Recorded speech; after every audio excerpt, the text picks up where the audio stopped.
Alors, d'où vient cette idée totalement fausse? Elle ne vient pas des Vikings eux-mêmes. La réalité archéologique est autre. Les archéologues n'ont jamais retrouvé de casque à cornes vikings, pas un seul.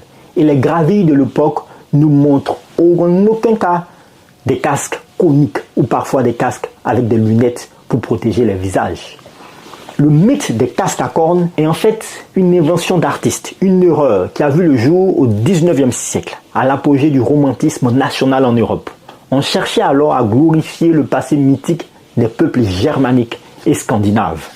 La source la plus probable de cette image est un costumier du nom de Karl Emil Doppler. En 1876, il a conçu les costumes pour les premières productions de l'opéra de Wagner, L'Anneau du Nibelung. L'opéra était une œuvre immense, inspirée des mythes germaniques.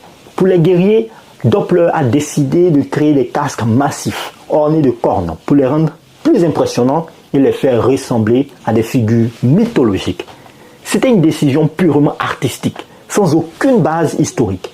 L'opéra de Wagner a connu un succès phénoménal. Et les images de ces guerriers vikings avec leurs casques à cornes se sont répandues dans toute l'Europe. Les illustrations de livres, les peintures et les articles de journaux ont repris cette imagerie sans se poser des questions. L'image a voyagé de la scène d'un opéra